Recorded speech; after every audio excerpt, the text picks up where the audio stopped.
Hi, everybody, and welcome to Studying the Masters with me, Alicia Dianne, and I'm super excited to be here for the first rendition of this. This is going to be so fun. This is the first time I'm doing this, and I want to first show you guys where I'm going to be getting the references from. This is a lot different than where we normally go for references for figure drawing. So this is a whole other aspect of drawing, and it's going to be totally based on character design, especially for today, because today we're going to be studying one of my favorite artists of all time, and that would be Glen Keane. So let me go ahead and share with you the website where I'm going to be getting our references from. And this is the site. It's a blogger site, actually, that I was referred to by one of my mentors who's been, I guess, a teacher of mine or associate of mine over the years, and his name is Steven Silver, and he referred me to this while I was taking his class. And this is called Living Lines Library, and it's for short, it's livelily.blogspot.com. So just like these highlighted areas, Live Lily. It's going to be on the Photoshop page, so whenever you guys want to go ahead and check it out on your own time, you can do that. But here, there's just like a whole just slew of or smorgasbord of reference material that you can go to and check out. I'll go ahead and show you this one because this is one we're going to be starting with, and it's going to be Aladdin, which is one of the films that I'm sorry, that Glen Keane worked on, and he actually animated and designed Aladdin. So that is going to be some of the references that we're going to be using today. You see these are some of the original sketches from the production team. And that's pretty much what this whole entire site is. A lot of reference material, and it is like all the production work. There's like, you see this character design, visual development, storyboard, and they even have pencil tests if you guys are interested in animation and things like that. Let me see if I can go back to the main spot. So you see they have pencil tests, which are, if you're not familiar, are the original animation tests that were done on pencil and paper that you would film and then run back just to test it and see how it looked before you would send it off to ink and color. So that is a really awesome resource. I mean, there's just tons of films here that they have, as you can see. There's just so much material to look at it. It's a great resource to learn from.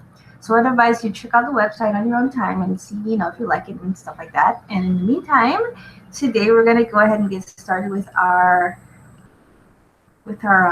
session. Yes. Yes, I don't know what to call it. We're going to get started. So I'm so excited. This is going to be really neat. We're going to be doing 5-minute poses. And don't be too attached to your drawings, as always. I just feel like this is all practice.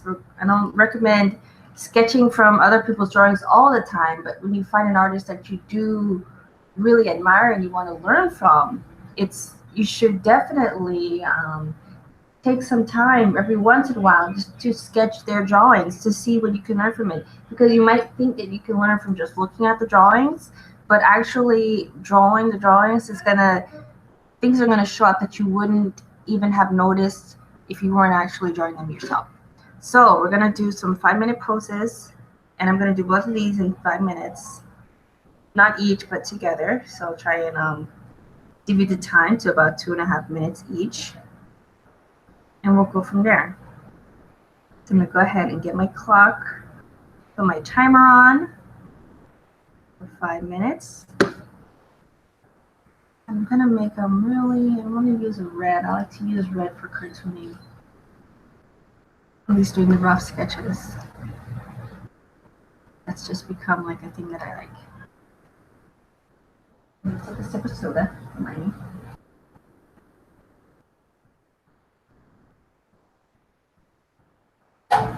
And now will be the time, if you haven't already gotten your sketch pad and sketchbook, you can go ahead and do that now. So that will be what you can do if you'd like to draw along with me. And I'm going to go ahead and get started. So let's go ahead and start the timer. I'm going to start it now. Don't always use a timer with cartooning, but for today's purpose, I think it will be a good idea. And I really want to get the action of his pose. he's kind of like doing like a, you know, you ever seen like those scenes in Italy or like in a movie that's in Italy where they taste something that is just right. It's like mama sauce or something. That's kind of what I get from this Aladdin's rules right here. It's just like a same magnifique. I know that's French, but you know, you get the idea. Kind of get that kind of a vibe. Something is just like just right. How do you say like that? Like kind of getting that kind of a vibe from him right now. And if you are drawing this for the first time, don't be too concerned if it's not exactly on model, which is an animation term for, you know, looking exactly like, you know, the character in the film. We're just learning here. We're just trying to figure out what we can, if we can.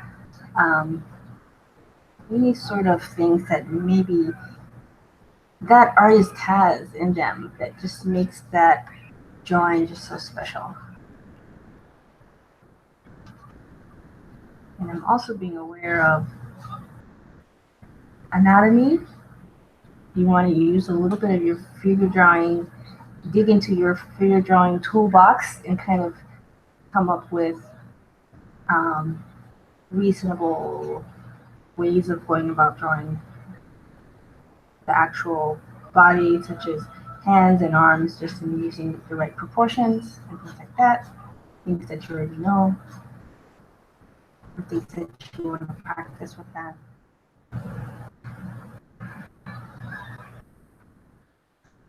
And I'm coming to the end of about 2.5 minutes, which would be my time to switch for this.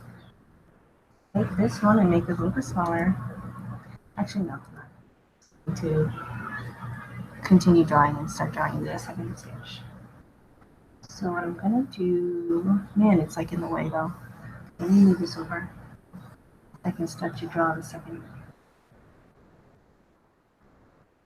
And I'll have to keep that in mind for next time. So now I'm gonna go ahead and take a look at that second one.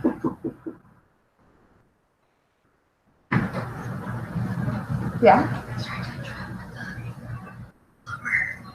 Oh gosh, hold on one second, you guys. Got somebody at my door. Okay.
Oh my gosh, what are the timing? Sorry.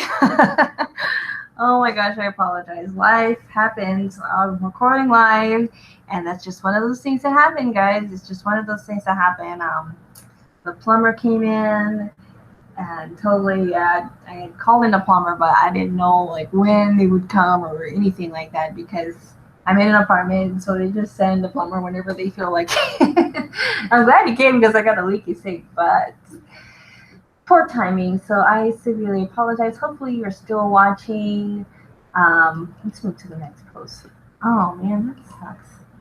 That really sucks. Well, actually, let's go ahead and do 2 minutes of from the first one, just so you guys can see how I'm drawing it. Okay, so let's go ahead and go ahead. Oh man, I'm so sorry for that. That's like of all the times, it just like waits till like I start recording. Been home all morning. But that is life, especially live TV, right? That's just, you never know what's going to happen. And sometimes, yeah, oh well. It's just one of those things. So anyway, today's movie of the day, in case you're wondering, is Monsters, Inc., which I haven't seen in a while. And I'm excited to see again. Oh man, I can't believe it. It didn't really look like my sink was leaking at first, but apparently it's the garbage disposal.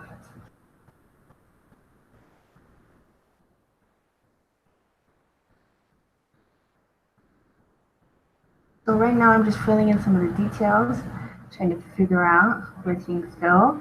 I tend to draw on the face first, and then fill in where the head is supposed to go, like give it space for the head to be present, which it absolutely needs to be. And really thick eyebrows. It's one of those things about Aladdin. Making some changes where I feel like I need to as I go. And of course, this would be the first, sort of a rough sketch, and I would then go ahead and go over it with a sharper pen, which would be considered inking, but it's not technically inking since it's digital. But it still uses the same term. So I would go over it again and ink it, and then you would clean up some of the, with inking, you kind of like review what you've already done in a sense. And that is our 2-minute timer. So we have these 2 sketches. Man, I'm so upset. Gosh, it's just really important. But oh, what do you do? Okay. All right, so we're gonna go ahead to the next one. These are 6 images, but we'll do about a minute each or so, something like that, just to get a little bit of a feel for each of these. So let's go ahead and go. I should just put it on 1-minute timer for each. Okay, I'll do that.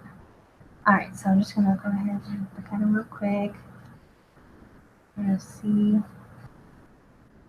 Let's see here.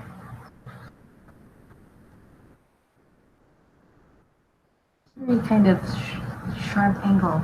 That's why one of the first things I picked up. And you know what I even looked to? One of the things I noticed about Aladdin when I was looking at some of the references for drawing today, he's got a really feminine quality to him. I don't know if it's because Glen had came off of doing so many female characters before this, but he definitely had a bit of a feminine quality to him. Not in a negative sense. It's just something that I picked up on. Even the hair is a little bit Ariel. Okay, I'm gonna do the next one.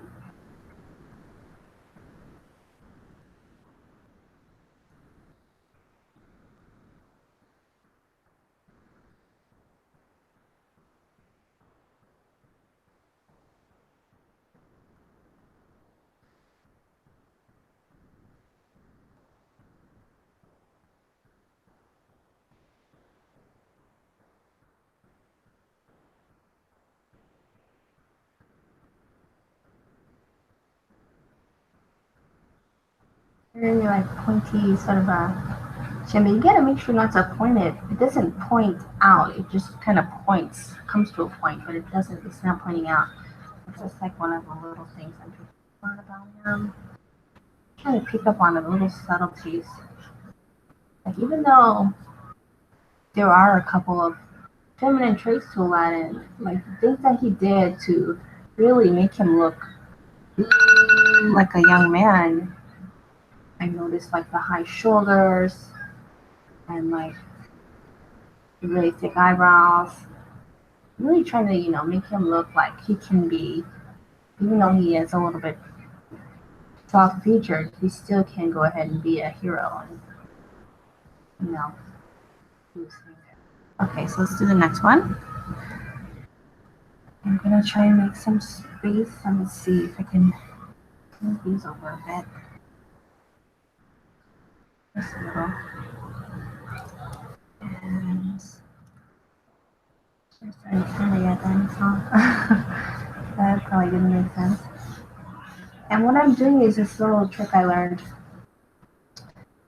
and it really helps to not just balance, like everyone knows like this, but when you do it on angle and you think about eyes, nose, mouth, it helps so much to kind of make everything even first, and also to I don't know, what does it do? It makes everything even and balanced, and it gives you a template for where to start your where to go. Because when you're just freely drawing the eyes, nose, and mouth, you'll notice it'll be off a little bit if you don't have any structure to, if any like template of some sort to figure out where you're going to place things. I'm just going to quickly just spend like an extra second or two on each of them. That's it. That's it. If it's necessary and as it's necessary. But it helps, like what I was saying with adding these lines. It just helps keep everything even, because you'll notice like, and if you've ever like heard anything about like things that make people more visibly attractive and stuff like that. It's the symmetry. And when the symmetry is off, we don't really even notice it consciously, but automatically the person that we're looking at becomes less attractive. And it works with, it's the same with cartoons as well. And I'm going to start. It's the same with cartoons, characters, and the like. Once we see things that are unbalanced, it's not as easy for us to place the recognition onto it, and so automatically the subject matter becomes less attractive and or less appealing when the symmetry is off. So when you have an uneven drawing, it automatically becomes less appealing, and you might not even realize why. You might be, oh god, this drawing sucks. But why does this drawing suck? And you didn't even realize that the symmetry is really off. The eyes are not evenly balanced or something like that. It happens a lot, and it happens to all of us. And I think just being aware of that and being conscious of it, you're going to have more drawings that you're happy with and more characters that you're happy with. Like even just adding the bridge to the nose makes him a little bit more masculine in a sense. Because if you notice, most of Glen Keane's drawings with the females, they don't have a nose bridge. And a lot of Disney characters, and a lot of animation characters in general, you even see anime characters, they don't even have any type of a nose at all. And it just adds to the more feminine quality of saying like their nose is so small and not even gonna bother drawing it is pretty much the message. So let's go to the next pose, another 1 minute pose. And even though these are really rough drawings, we still get the essence of the character, which is what I wanted to address with this whole studying of the masses. And afterwards, I'll show you guys a little photograph of Glen Keane. That way, if you see him in public, you'll know who he is. I mean, people, I think, we get so caught up in the actual film, or like the actual whatever the reference of the art is. Oftentimes we don't even know who the artist is that created it. And if you just spend like a little bit of time learning who the artists are, like look at the credits and see who the artist was, or go to IMDb. It's a great resource that I check out often.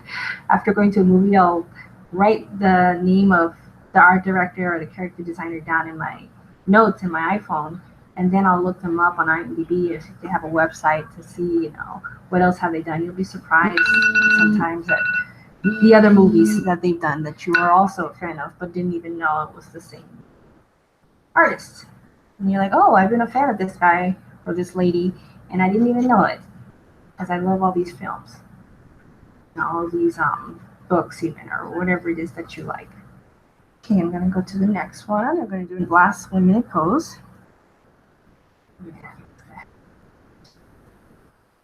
And this one is a 3/4 profile. Just looking down with eyes closed.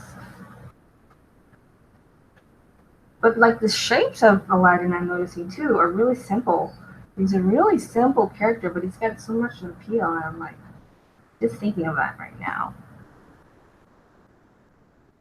You ever notice like there's like certain, and I can see like this is just coming straight. I'm gonna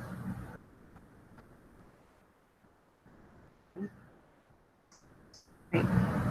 Only thing that makes it balance is all this beautiful, luscious hair that he has.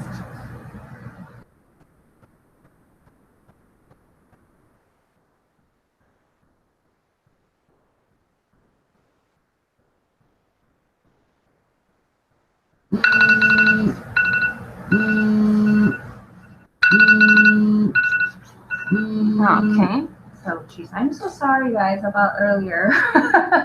I still feel like apologizing.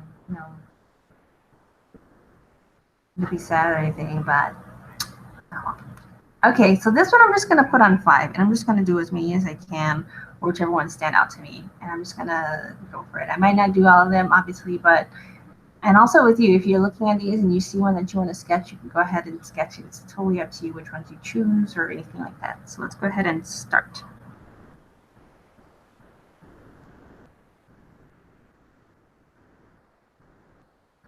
Live television. Oh boy. Yeah, I'm still gonna say that. Live something, isn't it? I know it's YouTube, but it's still TV, in a sense.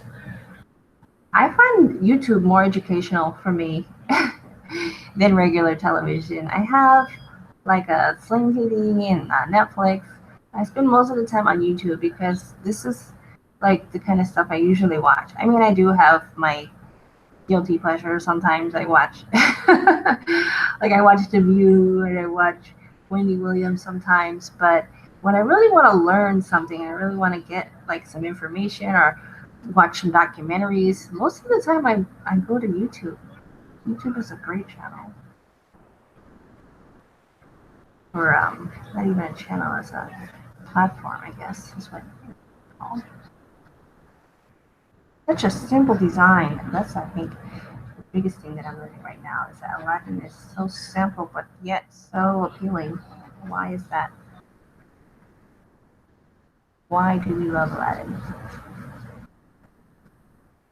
All like see ourselves in him, or see someone we admire in him. I don't know. I think his voice too. He has a nice voice.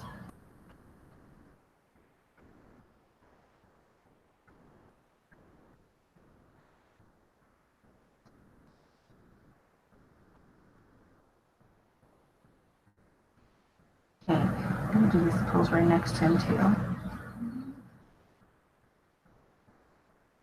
And because usually if I'm doing a character or a character design or something like that, I will start with the face oftentimes. But when you're doing a really intense sort of like anatomical character, and it's not so much about the funny face or whatever, it's more about, getting the pose right, then I'll do make sure I get the pose right, and obviously if you're doing animation, that's way it comes way before adding the details of the face.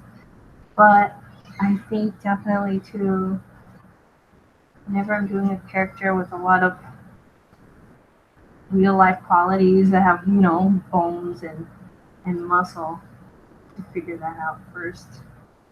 And this is where your knowledge of figure drawing is really put to the test. It's like, hey, you can't fake it now, and you don't have a reference for a real life, you know, human in front of you. So that's why it's so awesome to have the resources that we have for drawing figures. So it's like in the back of your database. And now you're doing your cartoons and your animations and your characters, you can refer back to it in your mind, and the information is already there. It's already strong.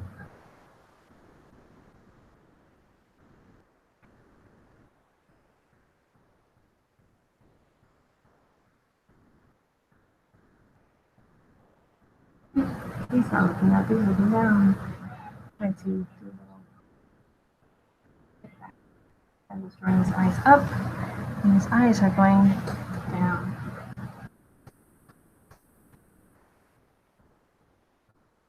He's got little eyes, and it, as opposed to like the female side Glen does. I mean, Aladdin has big eyes still, but that's smaller than how they do the girls. Like, compared to Jasmine, his eyes are pretty tiny. But of course, for to realize, okay, so like taking each for each, I guess. And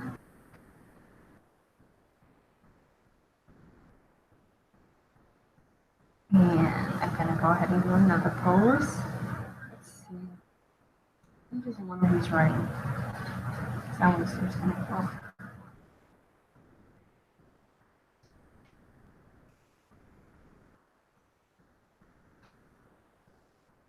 Feels like a lot of action in that.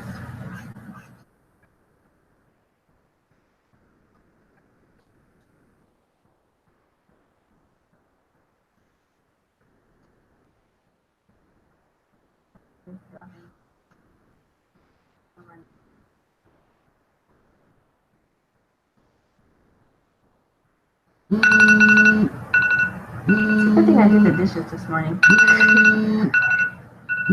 That way, so when I actually had the plumber come, I didn't have to smell like a bunch of smelly dishes. Because I did have a whole full sink this morning. Just a second to just figure this out. I'll just keep going.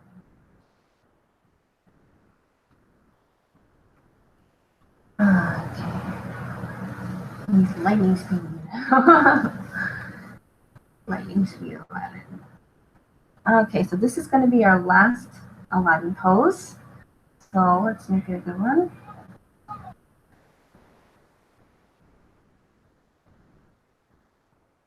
Go ahead and start a timer.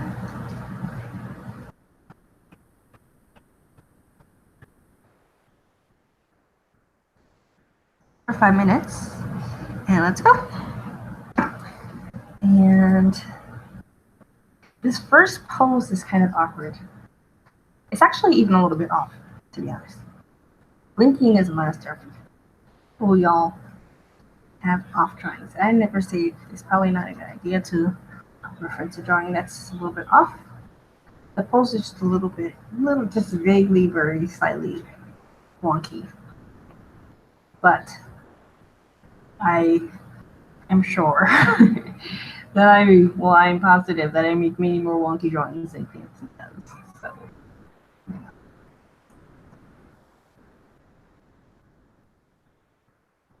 And these two are rough drawings, so I'm sure by the end it's fine. But the face is on point though. I mean, that's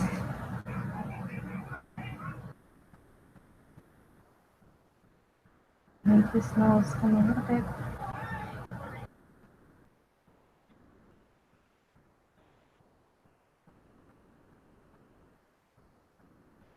He's kind of like smirking, but it's so like, I think that's what it is. It's just so subtle what he's doing. It's so subtle. Like how do you even get a smirk out of that? It's just like so like you have to be so attuned to what people are doing with their faces to even think about making a drawing like this. It's like you can tell, like, more than anything, if you're going to learn anything from Glen Keane, he is a master of observer of people. Like, you can just tell he watches people all the time. He is probably watching you right now. But seriously, I think that's like the biggest, like that's probably what it is about Aladdin. Even like I was saying before, it's such a simple design. So why are they so good? And I think I'm gonna just draw the last one over here on the end. I think the biggest thing is that it's just the subtleties of his expression and face that are so real to the way that people react to things that just make it really, really appealing.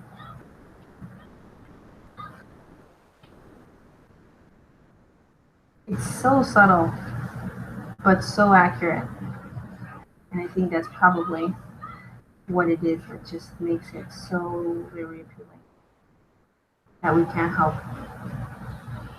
but like him. And of course, all the other things add to it, like his voice, and he's attractive, and just like all the other characters. I mean, even the Beast is not an ugly character. They're all like, even though you're making something that's in its simplest form, just an animated character, you're really making a whole person that's appealing and invokes curiosity. And maybe I'm romanticizing it too much, but that's just the way that I think of it.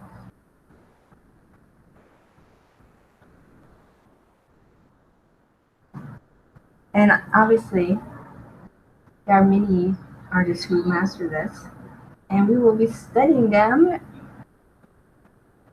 right here on Studying the Masters.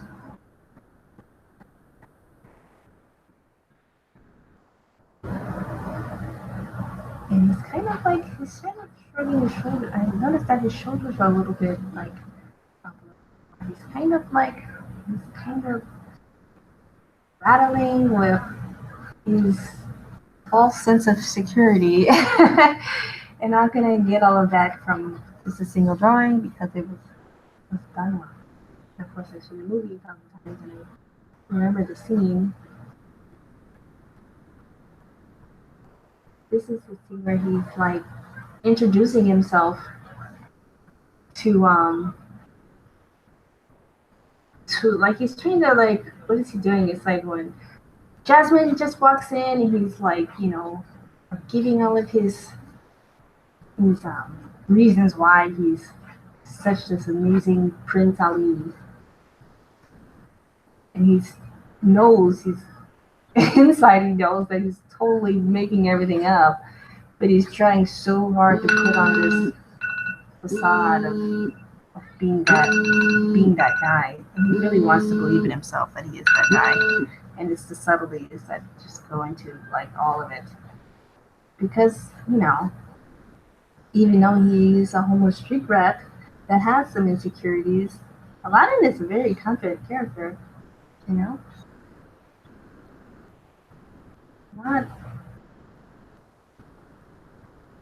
He's confident, but he has low self-esteem. Aren't we all? Oh my gosh, it's so funny.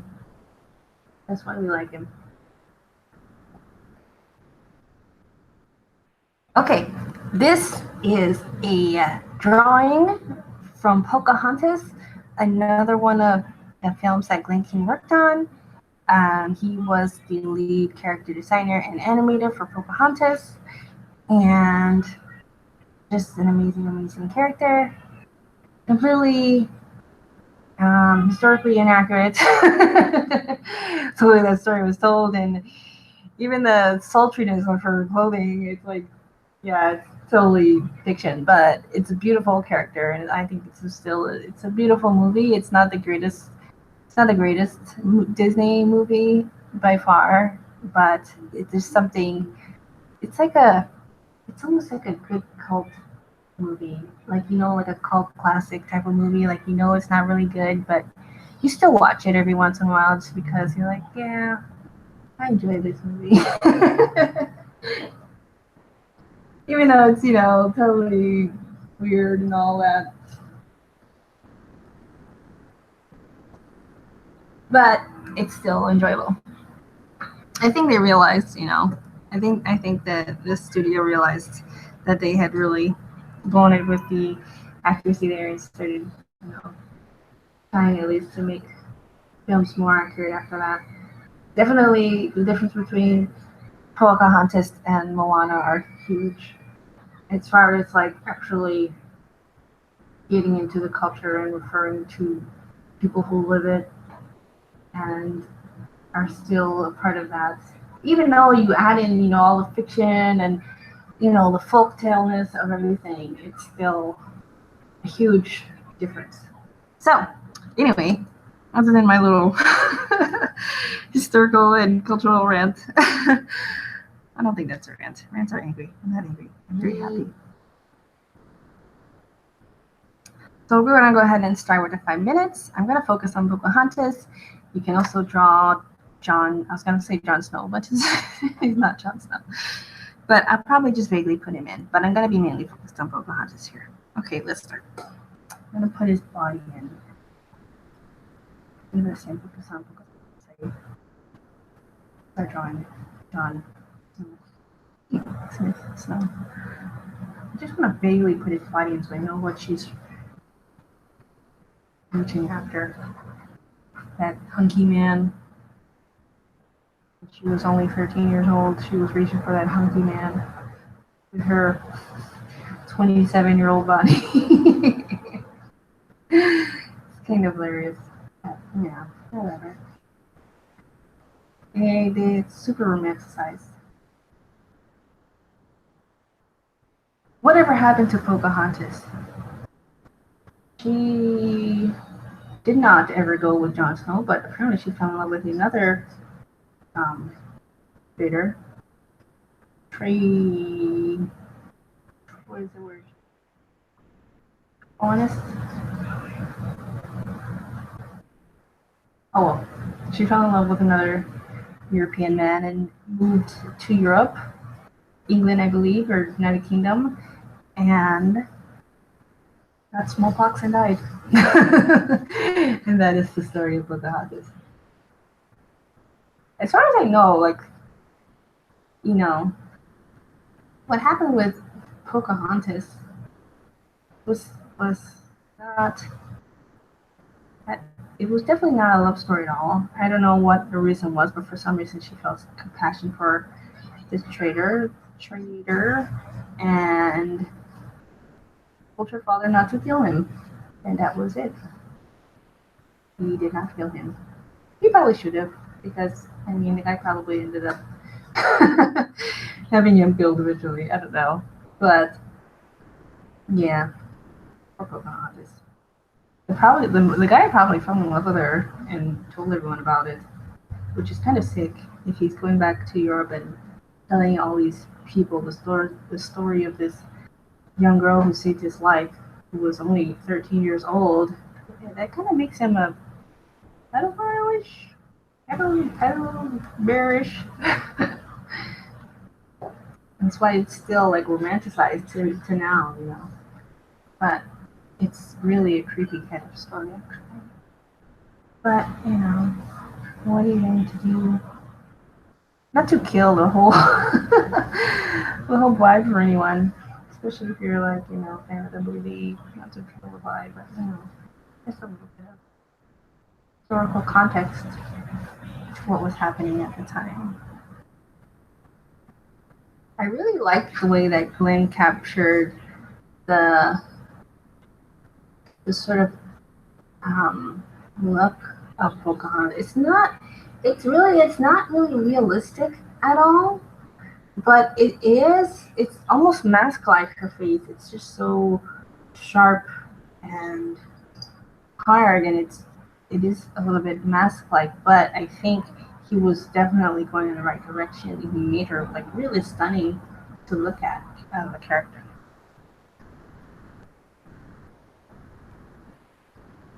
I remember I had a Pocahontas doll when I was a kid, and it was one of my favorites.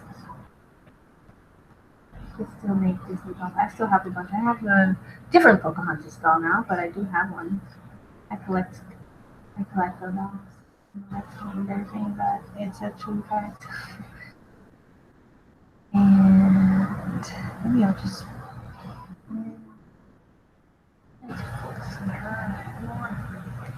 maybe I'll go in and maybe if there's something I can do with her face to get it a little bit more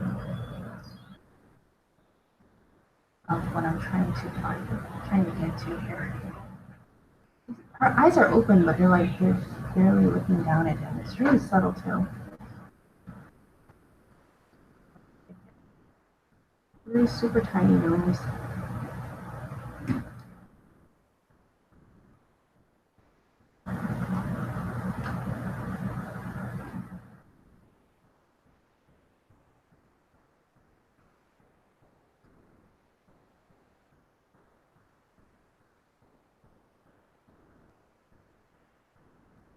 Trying to get like sort of the essence of the short time that we have.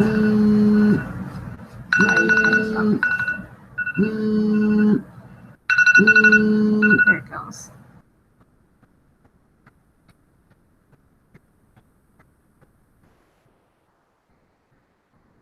Okay, so I'm going to go ahead from here and move on to the next reference. It's just Pocahontas' face. It's a really great drawing. Beautiful drawing. Love it. So let's see how much of this we can capture. Okay, so let's start.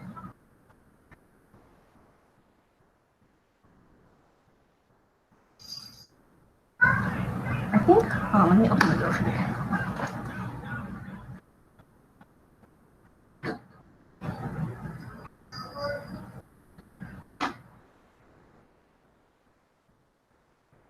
Okie doke.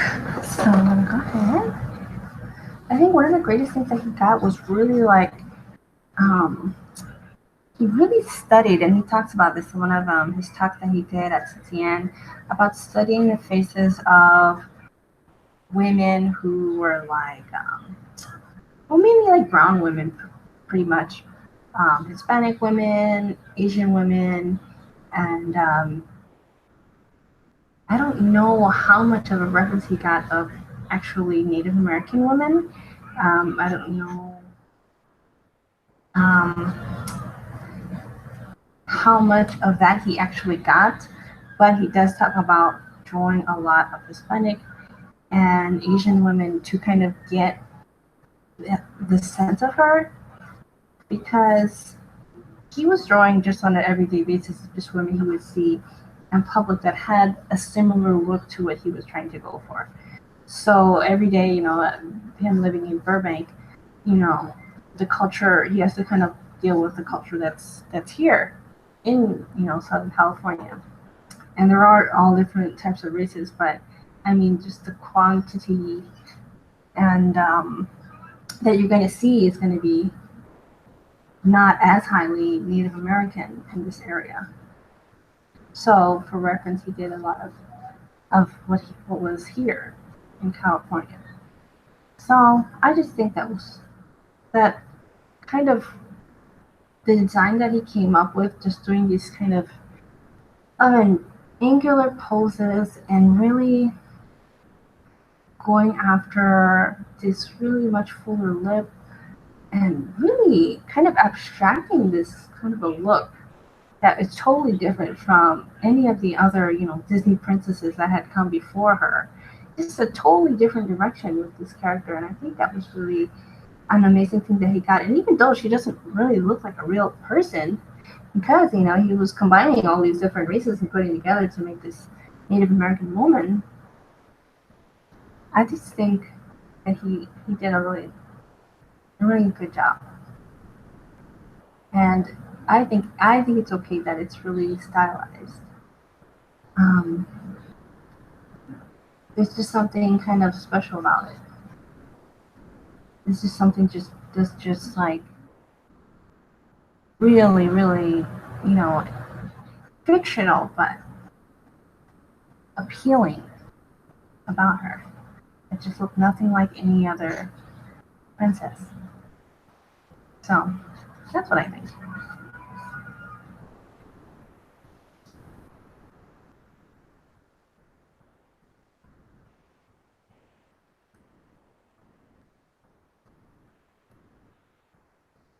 I'm gonna do a little bit over it with the black to try and get a little bit, because it's so much this character. I mean, now it's really a different character than Aladdin, like we were drawing before. It's totally different, and really you see this really vaguely any sort of a nose bridge, just really a suggestion for a nose bridge. Just a suggestion.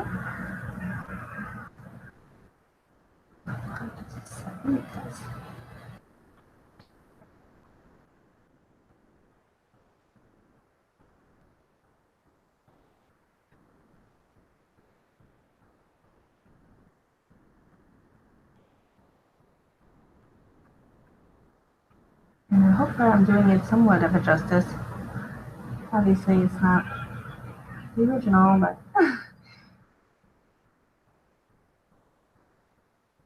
I still want to do his work justice. I admire it very much.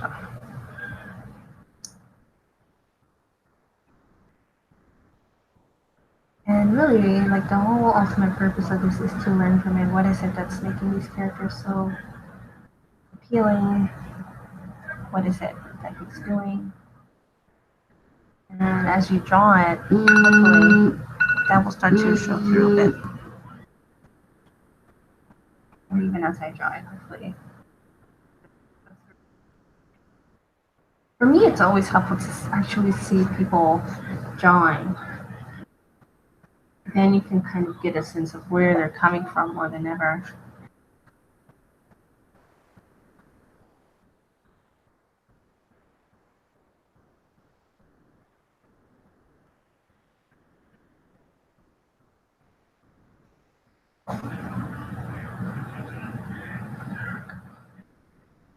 Okay, so I'll kind of leave her here.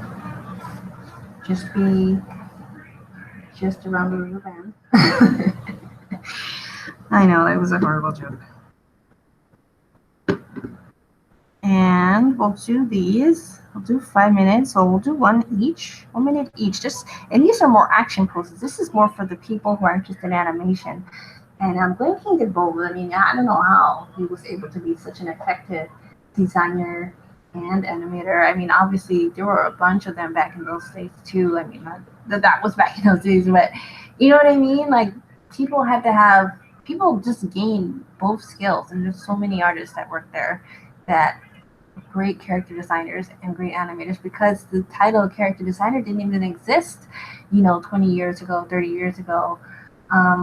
It was just, you were the animator and you also just happened to design the characters as well. And it was, I wouldn't say it was longer ago than 30 years ago that they actually created the title. Probably they started creating the title of character designer somewhere in the early 80s or something around that time.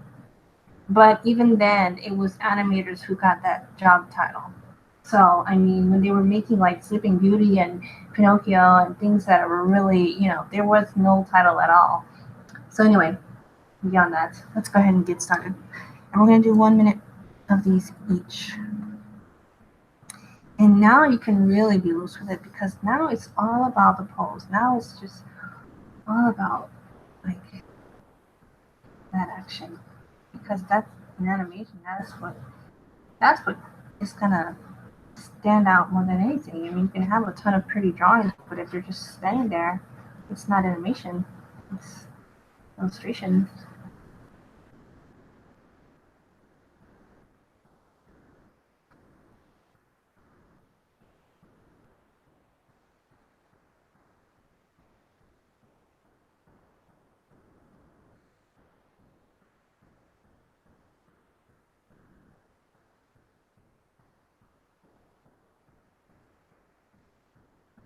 I messed up. I'm going the wrong way. And right now she's just gathering her hair. She's got this pose that's going this way. And you see, that's even the most I can get in a minute. Let's go to the next pose. Over here. The next one, her body is just kind of starting to lift up. It starts with her chest is lifting first. One of the things I noticed right away. She reaches for her hair and just begins to lift her chest up to begin to move that hair just a little bit. And her head doesn't even come up yet. Her head doesn't come up, it's just the arms at this point. I'm just going to go ahead and draw over whatever you've done. It's totally fine. Just drawing for educational purposes. You can draw over your own drawings, and you can do whatever you need to do to get that practice in. You can barely see it because it's swooping up.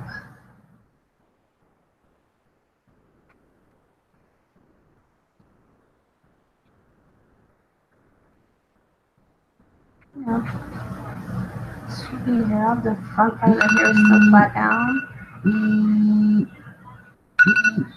Okay, and we're going to move these over just a bit. So I can begin to do the third. Oops.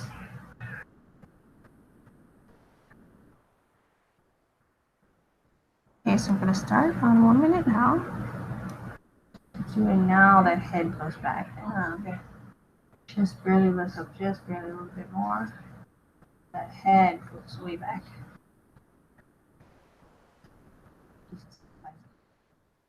Doing a Vidal Sassoon commercial or something. With this character, it's so much about her hair. I mean, even this animation right here, her hair is its own character in a sense. And I really think it is. Her hair becomes its own character, and I think that's the case for a lot of the characters that Glen Keane animated. And actually, it was his idea to turn that he shared with Ollie Johnston before he passed away. Was that he wanted to create. He had like a picture or something of Rapunzel as he wanted to push for Disney to do. He had the picture on his desk for years, and the story is that Ollie posted something on his desk saying like, I hope that you actually get to make this one day or something like that. And I guess Glen Keane had a thing for hair, and he just seemed to have this way of turning the female characters that he did, just making their hair its own character. And I think it's effective. It really worked well. And I'm gonna go with the next one. And we're gonna go ahead. And now she's just like welling in it. It's like her hair is like a helicopter around her almost. It's just like circulating her. She's just like, yes, these are my birds, pretty much. Kind of like how Snow White is with the birds going around her. That's kind of how Pocahontas is with her hair going around her. It's just like she's just embracing and breathing. In this last pose, really, you can see her breathing in her own hair and just letting it be a part of her. And that's pretty amazing. That's pretty cool. And now it's just like, it's almost like he's been playing with her. And it's just like flowing in this really organic way, but it doesn't move around too crazy. It doesn't make a bunch of weird shapes. Just kind of flows natural. And she still has her chest lifted up, but her head is really stand out. Okay, and the last one. Now it's like she's just taking that deep breath of air. She's really feeling it. Just like, okay, and release. I almost feel like she's gonna just take off flying, and like she's just such. I mean, and that's so like over romanticized. I mean, but we all buy it because it's so beautiful.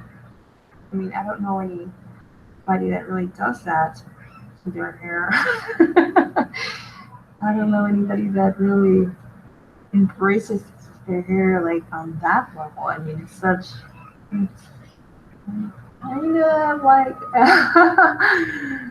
odd, and then like the think that girls just go around playing with their hair and breathing in their own hair. It's like really, it's a silly notion, but it's beautiful, so we buy it. And I am just as guilty as anyone else to buy into this total ideological vision of women. But it's like, that's kind of like the power that we have as women, is this sense of this beauty and this connection to our own energy. That's too deep. Here we go.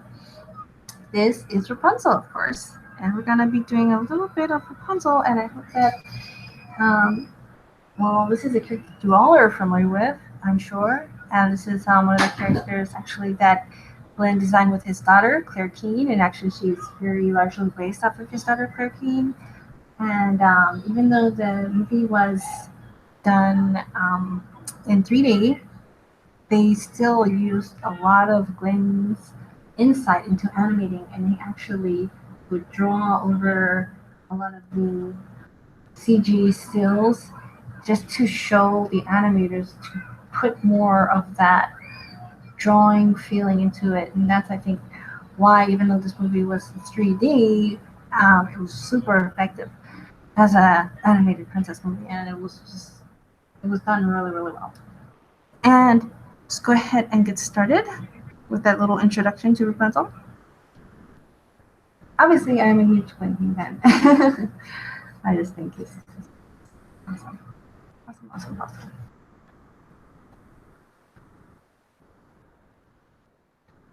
And kind of super tiny please. Let's see. Every princess Disney does. Ornament.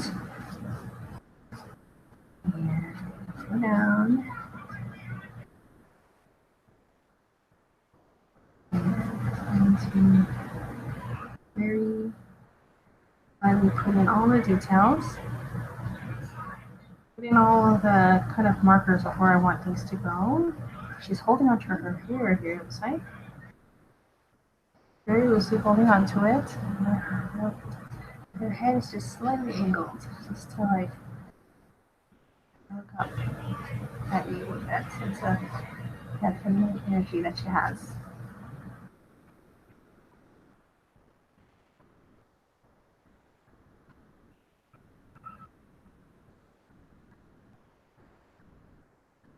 And I've noticed, I feel that Rapunzel has a lot of the same appeal that Ariel has, and we're actually not going to be drawing Ariel today. I'm sorry, guys. I know how can you draw Glen Keane without drawing Ariel.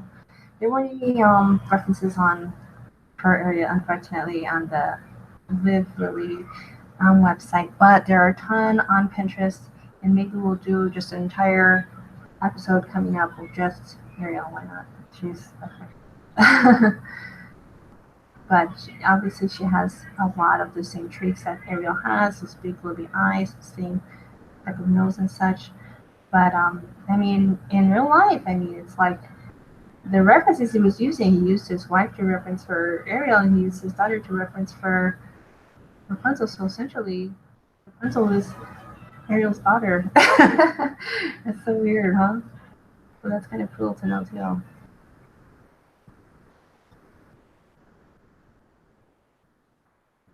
Almost gives you goosebumps if you're a fan like that.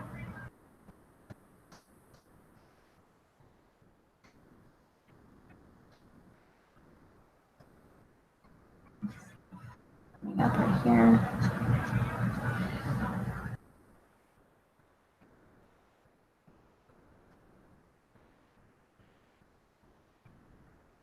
I made her hair a little bit too full on the side. I want to fix it. Let's take it away. A little bit more flat. So it's not so big hair, even though I love big hair. It was make her hair not overly big, at least at the top. Speaking other places where it mattered, where it counted.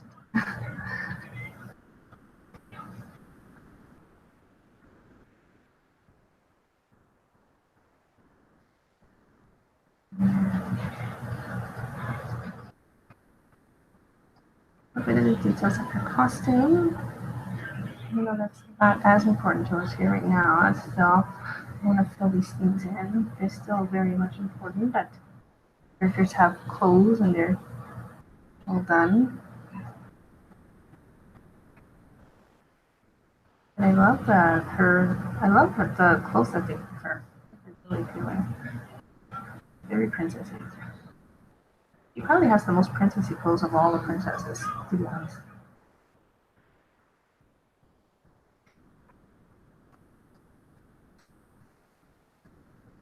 And we have 1 minute left, so I'm gonna do a little bit of detail.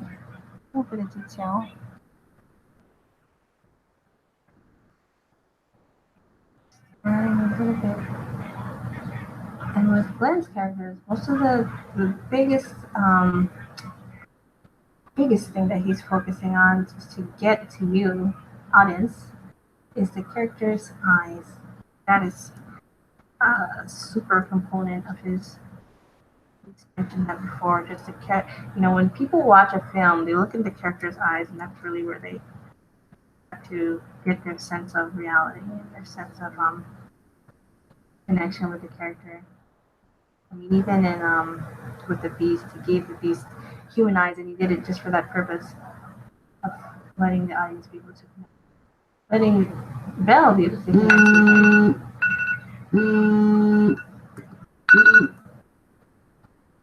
Put her nose in vaguely. As you see here, no bridge.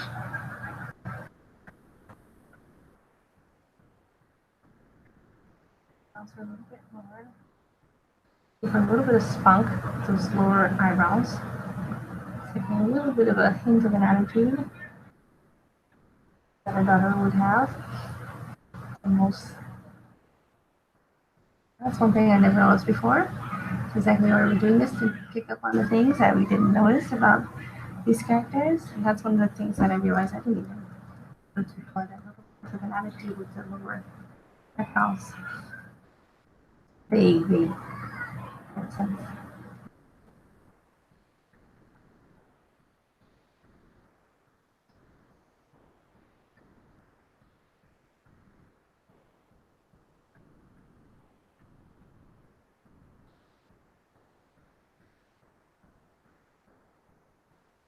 I don't know why I want to keep drawing her. I just think that there's something really appealing about this character. All of his characters, obviously. All the ones that we've done have appeal.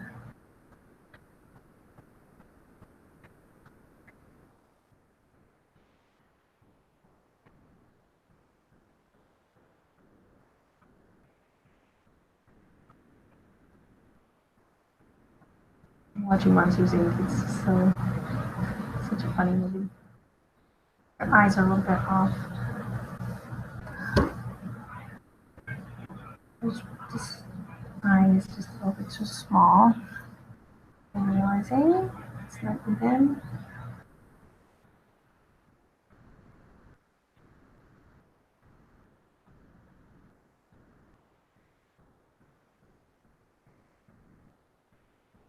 I will be done in just a second. I'm sorry, guys. Staying too long in this pose. I just wanted to get that. And I want to get the eyes right because his drawings are so much about the eyes, and it's okay if I have to redraw them to get that sense right. Just want to get it in there because the eyes almost have their own personality as well.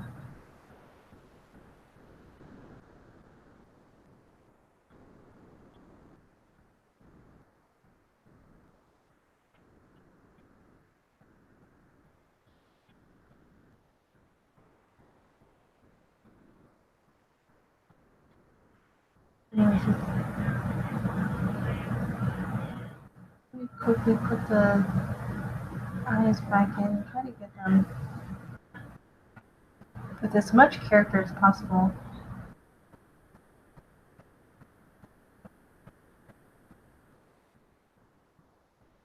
In there. No one need one.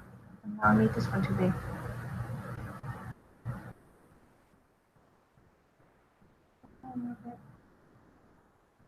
There. And erase just a little bit from the inside.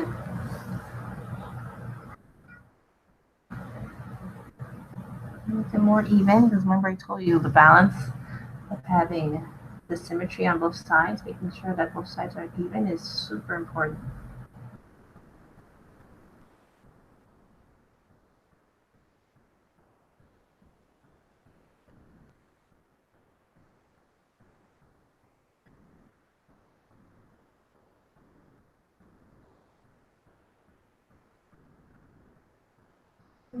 Here's in. There's something really special about this character. They did a really good job. I'm like in a trance. I was feeling a trance drawing her. Just like, just so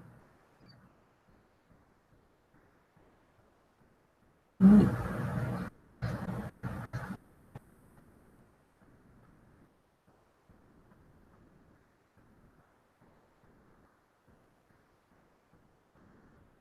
I like that one. It just came out too long, too far.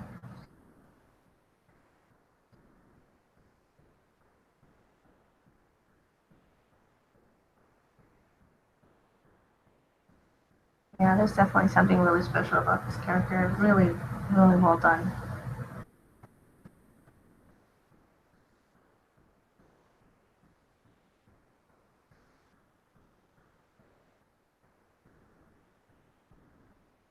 And before I go overly long on this post, just going to go ahead and go to the next pose, and I will come back to this one because I'm just mesmerized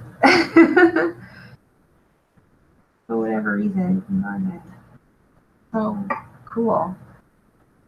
It's really cool. Love it, love it, love it. Love it, love it, love it.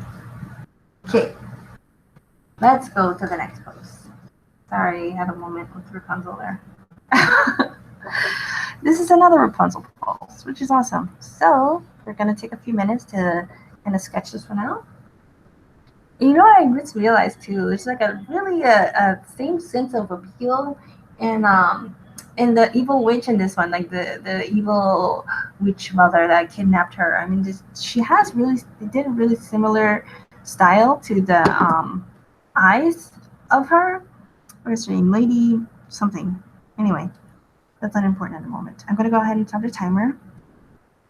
You can go ahead and keep going.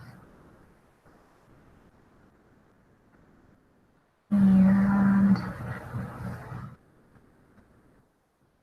I'm really cool about this one too.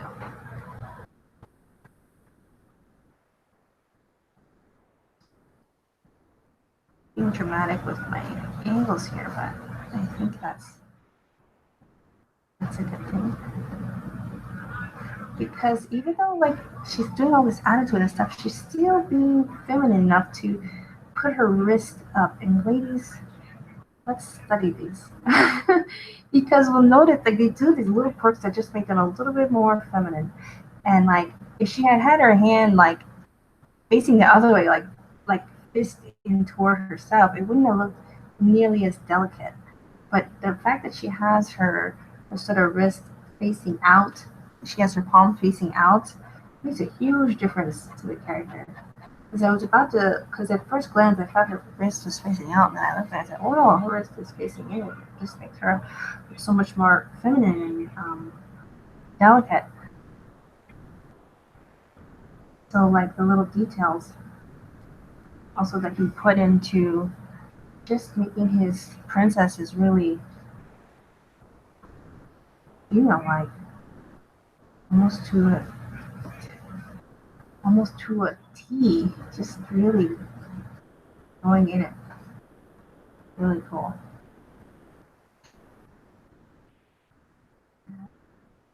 Figuring out where her nose and her mouth is gonna go. And now I'm doing this like this. Still wanna figure those things out.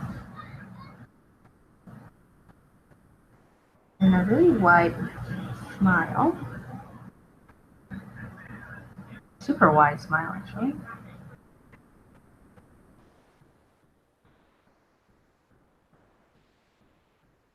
She always kind of like characters that smile big and people that smile big.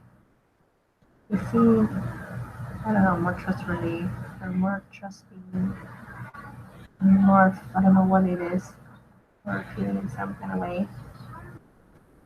Play around this out a little bit.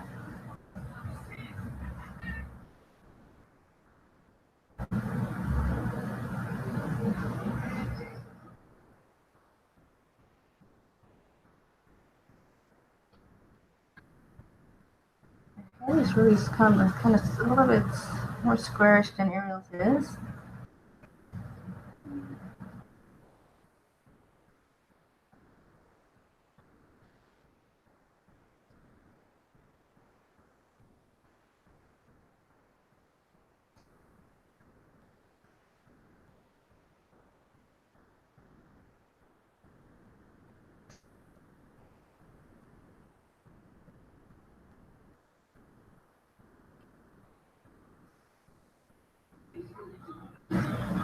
You can really see Ariel on this one. It's something about it. You've seen the hair and the eyes, and that's the flirtiness of her personality.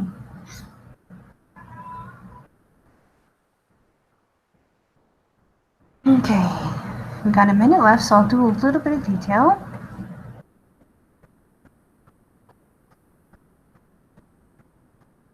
Brows in. Spunky eyebrows.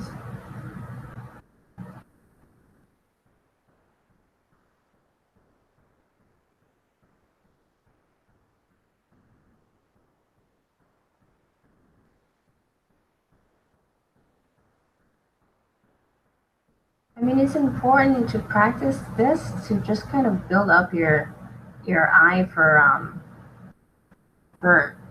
animation appeal. I mean, I noticed that, you know, I find myself wanting to improve in making appealing drawings and making appealing, not just drawings, but um, cartoon drawings. Like, I want to make really appealing characters.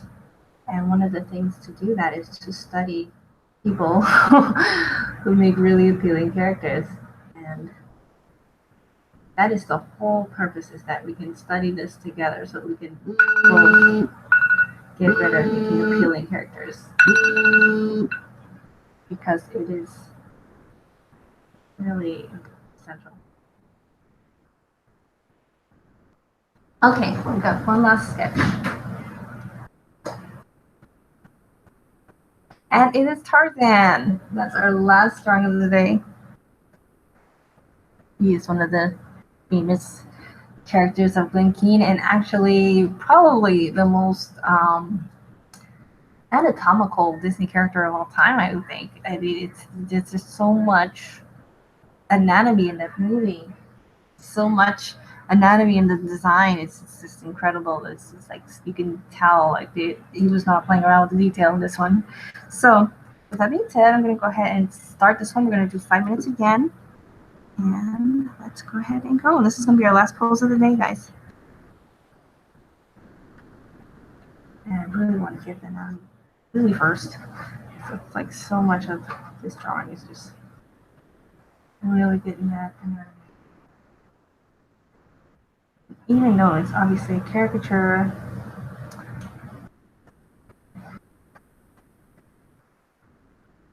of this, you know, man that has these, you know, all of the capabilities of an ape. You know, he's like swinging through trees and catching himself with his knuckles and his feet, and I don't even think apes can.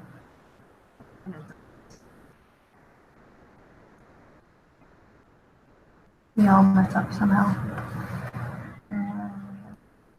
Keep going, but he has all the capabilities of an ape essentially, but he's still human.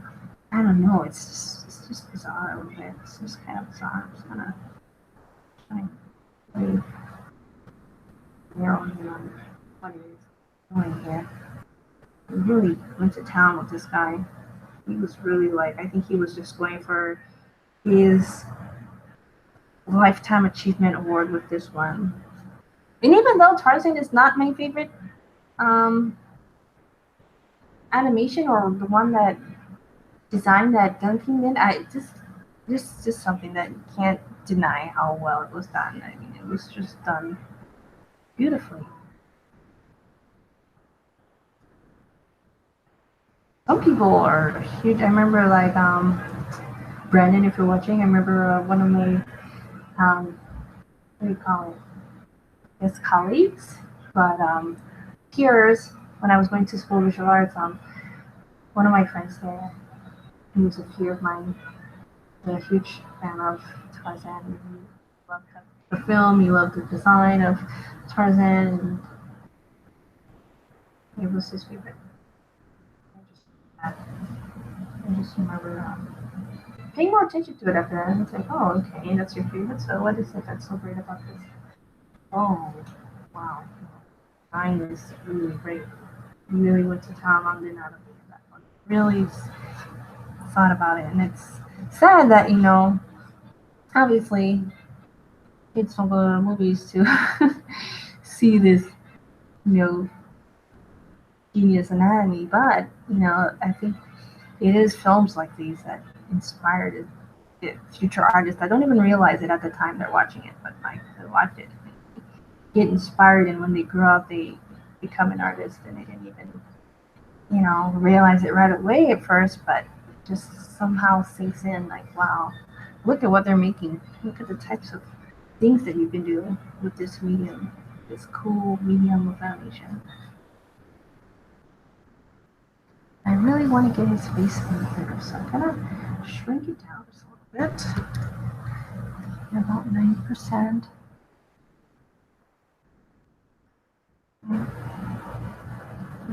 88%. Using a scale so I can actually fit his face on here. And I'm gonna try and this one obviously has a lot more.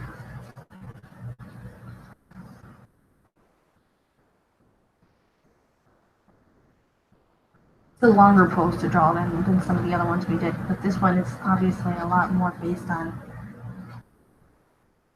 getting his body right, really. So much about getting his body right.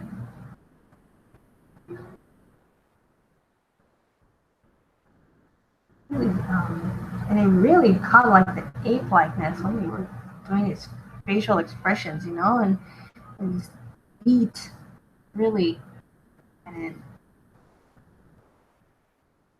if you ever have time, go ahead and watch some of the Making Tarzan videos. And there's a video with Glen Keane, and he does this.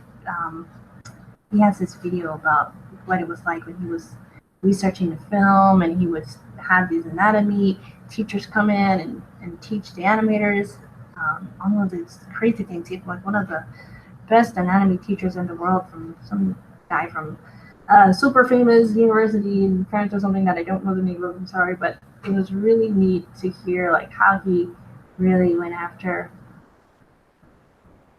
perfecting the body to do this character design. And it's like, you know, it just goes to show,